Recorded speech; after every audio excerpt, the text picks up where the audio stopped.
歡迎返到嚟群青蛙。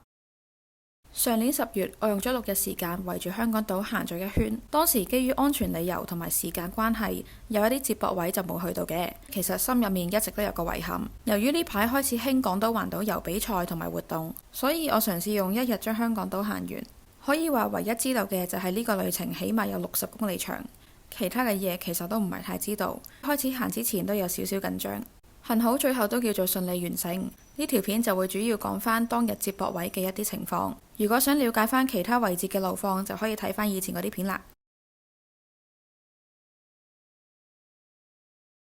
簡單嚟講，我哋嗰日就喺灣仔出發，首先向東邊行，然後經過西邊再返去最初嘅起點。一於睇返啲 story 當係重溫啦。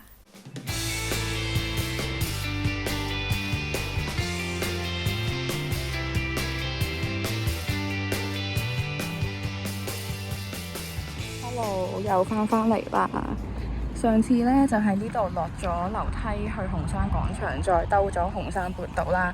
咁今日呢，係做緊一個 one day 限定嘅群青蛙，即係今日希望可以完成晒61公里嘅路。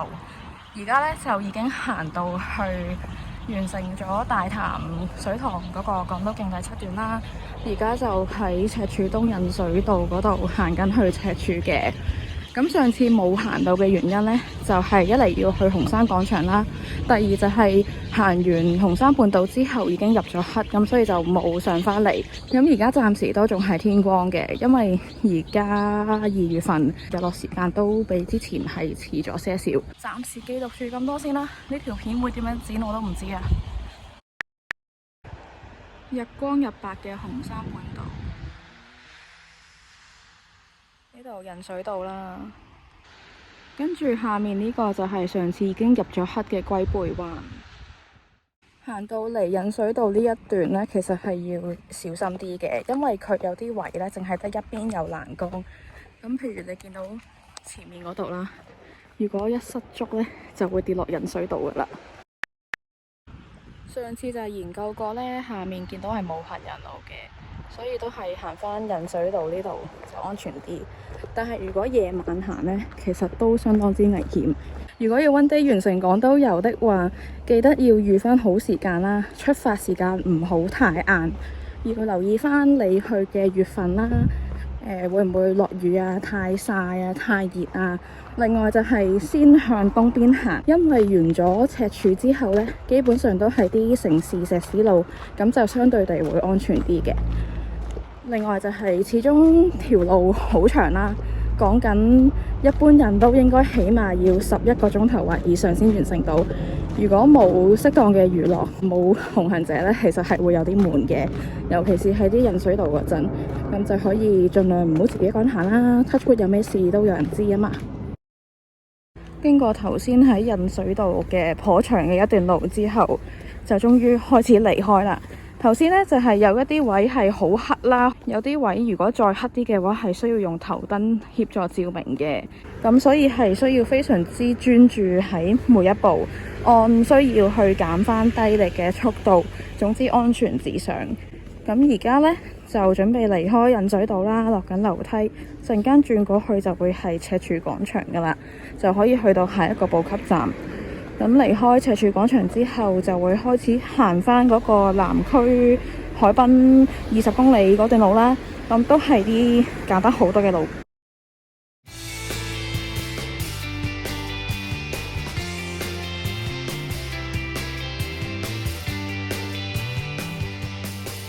嚟到夜晚9點鐘，啱啱經過海洋公園地鐵站。上次呢，就係冇經過呢一段啦，因為上次就喺海洋公園站嗰度直接轉右去咗赤柱嗰一邊。而家就開始補返海洋公園去黃竹坑啊、香港仔嗰一邊嘅一啲少少路段。啱啱過咗香港仔運動場，呢幅畫都幾靚。其實已經好攰，唔係精神攰，亦都唔係話真係腳攰。咁到底係咩攰呢？就係腳有啲痛，因為已經行咗11個鐘啦。所以頭先為咗等隻腳舒服啲，就跑咗幾步。咁呢一度黃竹坑道呢，都係之前冇去到嘅地方啦。陣間隊到去尾呢，就會係上次行到去香港仔嗰度，跟住再上華府、數碼港、大口環、堅尼地城、中環、灣仔。我哋希望今日可以12點前完成啦。而家就行到去香業徑，見到前面嗰條橋就係通過去鴨脷洲嘅橋啦。咁呢度右手邊就係黃竹坑明渠。呢度香業徑呢，其實都有啲人嘅，應該都係啲居民為主。咁同埋一路行呢，都會見到南區海濱長廊嗰個牌，會講返而家距離堅尼地城仲有幾遠啦。咁就可以確保自己係行緊正確嘅路嘅。依然都係嗰句啦，腳痛，但係去到呢個位仲有大概16公里度就去到灣仔，希望可以頂得到啦，加油！報時10點15分，咁呢官方路段就要行埋去獨步灣公園嗰度啦。但係因為以前都去過，同埋嗰度好黑，亦都夜晚冇乜特別嘢睇，所以呢，而家就索性行返去數碼港方向。咁途中就會揾啲便利店買返啲補給啦，因為始終都入夜啦。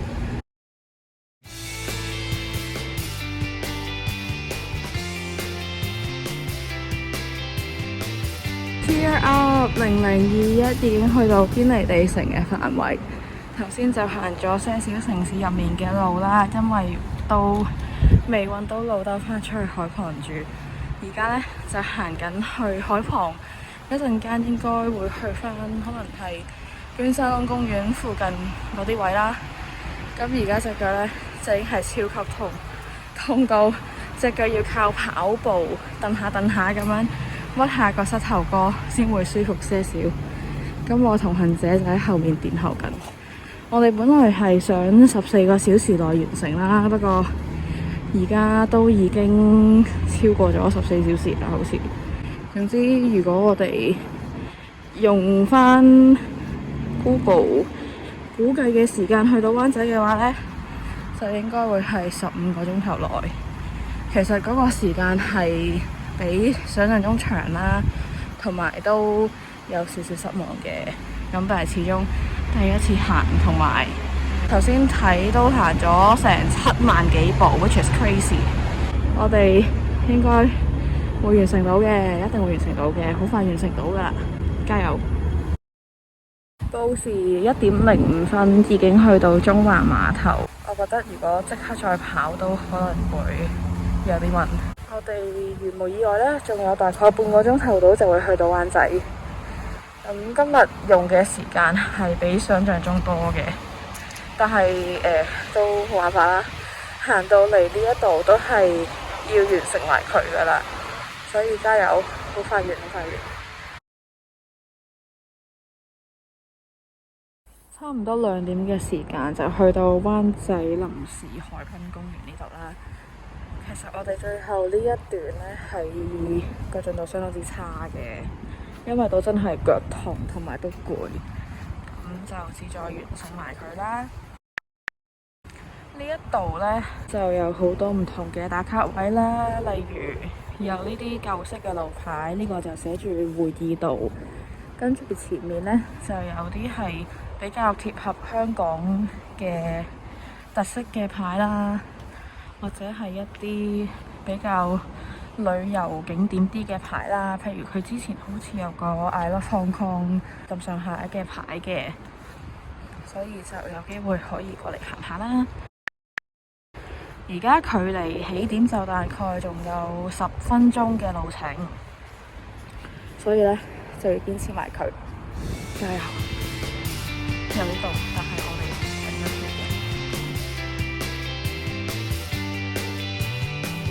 2點09分，我哋已經返去最初嘅起點啦。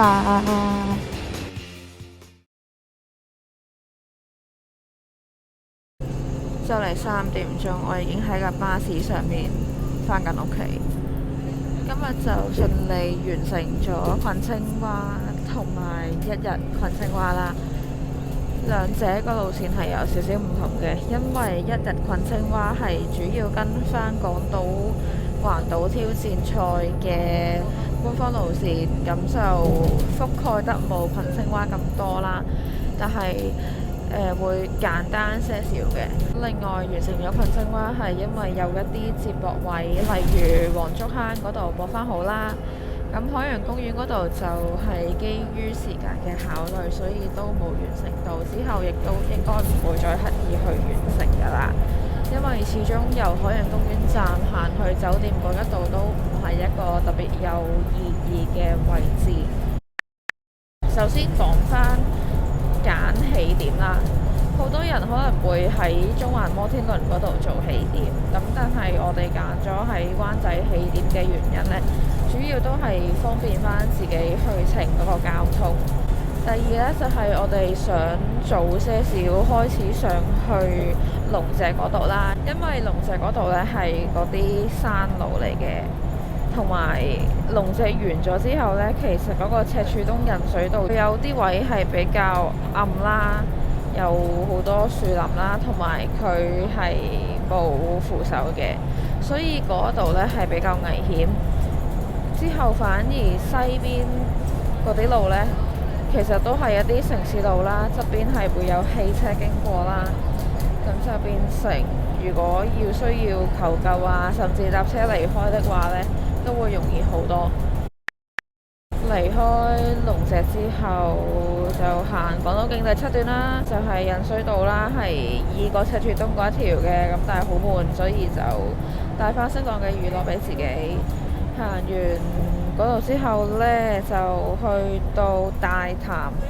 大潭嗰度呢，個壩嗰度就記得要落翻去下面行啦，因為個壩嗰度有車行，咁就會危險嘅。行完赤柱東引水道就係講武蘭崗啊、黑啊，跟住落到去赤柱，去到赤柱就會開始見到南區海濱長廊嗰個指示牌啦。20公里入面都 keep 住有指示牌嘅，咁你可以 keep 住睇下自己個進度去到邊度啦。